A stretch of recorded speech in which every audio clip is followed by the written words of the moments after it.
নওগাঁ ৬ আসনে আত্রাই রানীনগরে ত্রয়োদশ জাতীয় সংসদ নির্বাচনের শেষ মুহূর্তের প্রচারণা চলছে। আজ সারাদিন আত্রাইয়ের বিভিন্ন পয়েন্টে বিভিন্ন রাজনৈতিক দল ও স্বতন্ত্র প্রার্থীর পক্ষ থেকে ব্যাপক প্রচারণা লক্ষ্য করা গেছে।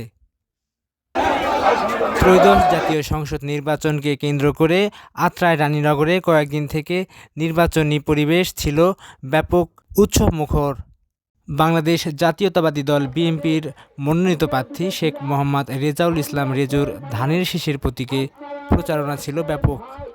গতকাল এক গণমিছিলে হাজার হাজার জনগণকে দেখা গেছে ধানের শীষের প্রচারে। নির্বাচন পরবর্তী বিভিন্ন ধরনের উন্নয়নমূলক পরিকল্পনা তুলে ধরেন শেখ মোহাম্মদ রেজাউল ইসলাম রেজু নির্বাচনী উঠোন বৈঠকে।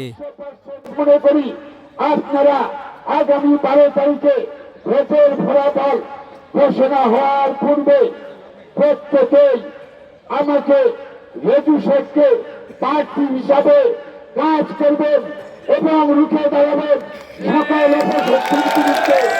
যে দল মত নির্বিশেষে, ধর্ম বর্ণ নির্বিশেষে আমি সব মানুষের সমর্থন চাই। প্রত্যেকটা পরিবারের জন্য ফ্যামিলি কার্ড দিলেন, ফসলের জন্য বীমা করা থাকে, এগুলো কিন্তু এরকম অনেক সুযোগ সুবিধা। ওই নারীদের জন্য কি করবেন, বেকার যুবকদের জন্য কি করবেন, স্বাস্থ্য খাতে কি করবেন, এটা প্রত্যেকটা ক্ষেত্রে একটা নতুন বাংলাদেশ গড়ার স্বপ্ন দেখছে বিএনপি তথা তারেক রহমান। অন্যদিকে নির্বাচনের মাঠে চষে বেরিয়েছেন বাংলাদেশ জামাতে ইসলামীর মনোনীত প্রার্থী খবিরুল ইসলাম। দাঁড়িপাল্লা প্রতীকে উৎসবমুখর পরিবেশে গণমিছিল অনুষ্ঠিত হয়েছে। দাঁড়িপাল্লার বিজয়ে রাজপথে ছুটে এসেছেন হাজারো নেতাকর্মী। দাঁড়িপাল্লা প্রতীকে জনাব খবিরুল ইসলাম নির্বাচিত হলে নির্বাচন পরবর্তীতে তাহার পরিকল্পনাগুলো তুলে ধরেন। শিক্ষা বান্ধব পরিবেশ গড়ে তুলব।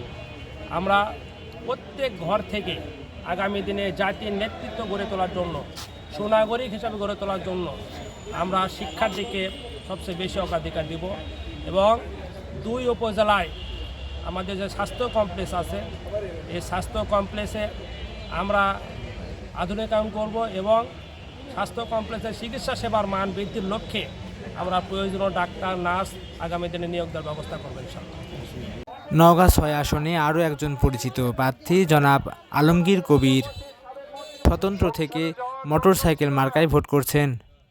মোটরসাইকেল প্রতীকে জনসংযোগ করতে দেখা গেছে আজকেও। 12 তারিখ ত্রয়োদশ জাতীয় সংসদ নির্বাচনকে কেন্দ্র করে ভোটারদেরকে গুরুত্বপূর্ণ মন্তব্য প্রদান করেন। এই 360টা পুকুর এবং দিঘি লুট হয়ে গেছে। আজকে 12 তারিখ আপনাদের জবাব দিতে হবে, জবাব। অন্যদিকে এই আসনে আরও 2 জন প্রার্থী রয়েছেন হাতপাকা এবং হাতি মার্কায় ভোট করছেন। সব মিলিয়ে নওগাঁ ৬ আসনে প্রার্থীর সংখ্যা 5 জন। ত্রয়োদশ জাতীয় সংসদ নির্বাচনে নওগাঁ ৬ আত্রাই রানীনগরে আপনার পছন্দের প্রার্থী কোনটি অবশ্যই কমেন্ট করে জানাবেন।